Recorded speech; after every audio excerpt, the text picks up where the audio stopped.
Hello everyone, and welcome to my Days of Our Lives official channel. I hope everyone is having a wonderful day.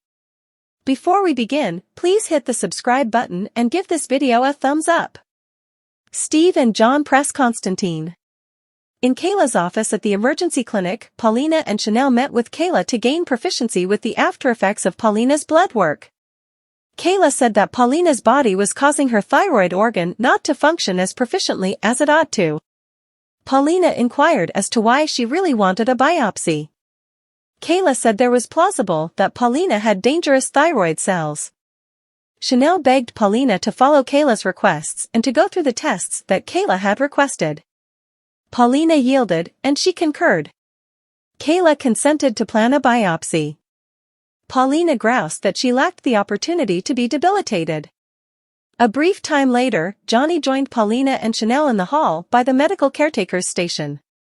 Chanel and Paulina enlightened Johnny concerning the biopsy Paulina was going through. Johnny enlightened Paulina concerning having retinoblastoma in his eye when he had been a kid. Paulina was shocked to discover that Johnny wore a prosthetic eye. Johnny added that the early location of his malignant growth had saved his life. Johnny and Chanel drank coffee as Paulina went to get her biopsy. Johnny inquired about Chanel's plans for the evening after noticing that it was New Year's Eve. Chanel said that arranging her and Johnny's night around Paulina was ideal. Chanel consented to watch It's a Brilliant Life, considering that she and Johnny hadn't gotten the opportunity to see the film on Christmas Eve.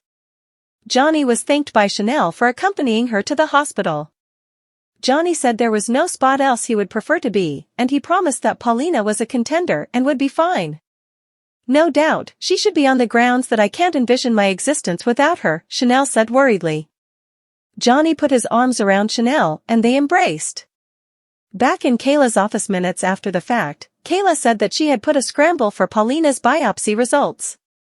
The pathology report shows similarities to cancer cells, but we don't know for sure.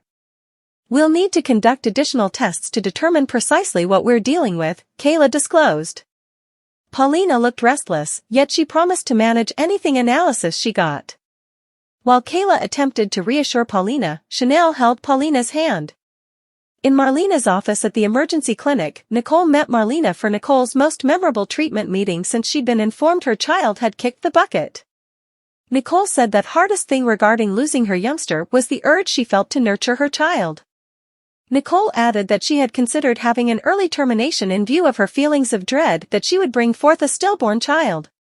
Nicole said that she had re-examined on the grounds that she had felt that Eric may be the dad. Marlena said she didn't understand after shaking her head.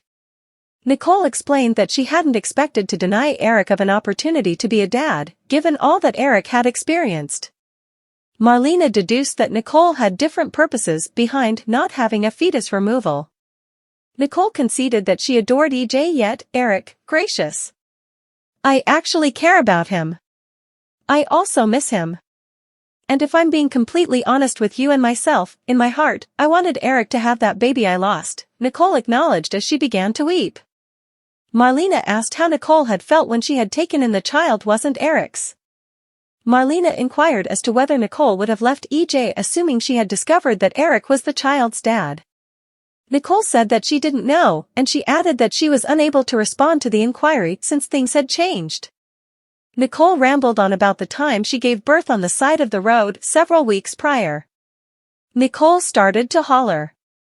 What's more, in the event that it wasn't, if not for that auto collision, my child would be alive.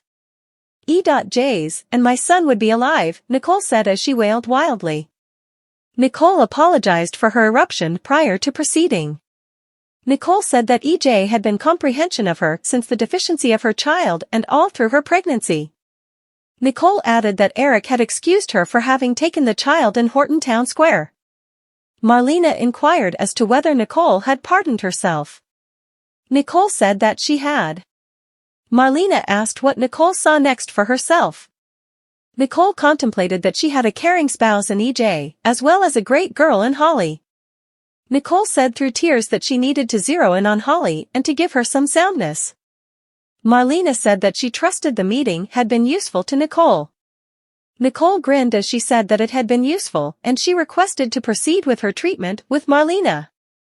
Marlena stated that Nicole would always have room in her schedule. Nicole said that she had a confident and hopeful outlook on her recuperation and the new year. In Horton Town Square, Eric and Sloane experienced Leo, who talked in allusion to remind Sloane that he was extorting her. Sloane requested that Eric give her and Leo a second alone. Sloane noticed that Leo was wearing a brand new suit that he had shipped from Fifth Avenue in New York after Eric left. Sloane concluded that Leo had purchased the suit with her credit card. Leo suggested that he would keep coercing Sloane until she came clean about the child to Nicole. Leo said that he would send a rundown of requests to Sloane, who said that she wasn't sufficiently rich to bear the cost of Leo's requests. Apologies, honks. Them's the breaks, Leo expressed priggishly prior to leaving. After that, Eric came back bearing granola bars for Sloane and informed Sloane that his credit card had been declined. All of a sudden, Leo got back with a few huge sacks from Saxton's. Leo kept on bragging that he'd burned through a large number of dollars on costly brand product, and he added that his spirits were taking off. After Sloane expressed that she felt the same way, Eric said that he had never been happier than he was with Sloane.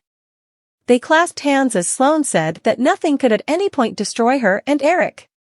Leo saw Johnny nearby. Johnny would rather do anything other than think about Leo, who continued to play with Johnny by asking him out on New Year's Eve. Johnny was suspicious, and he noticed that he wasn't sexually unbiased or gay. Johnny sneered that Leo ought to join a dating site. ObnoxiousTwerps.com may be a decent one for you since I'm represented.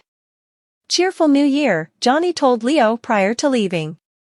In the recreation area, somebody in a dark cowhide coat crept up from behind Konstantin and embedded a needle into his neck.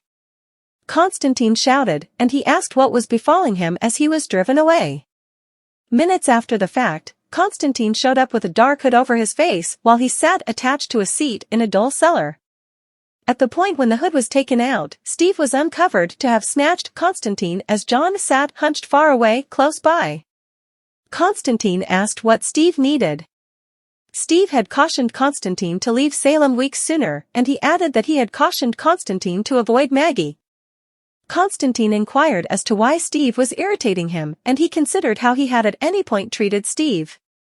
Steve again requested Konstantin to leave Salem. Konstantin rejected, and he spat that Steve could to push off. All of a sudden, John got Konstantin by the neckline of his coat. John and Konstantin shared an extraordinary investigate each other's eyes before John and Steve returned Konstantin to a seat in the recreation area.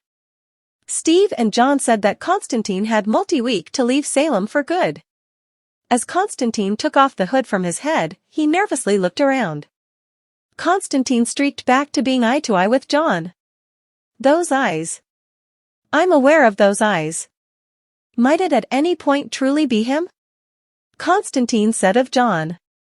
Steve expressed his hope that John and he had finally communicated with Konstantin back in the basement. John said that Konstantin was lower than rubbish. Steve concurred.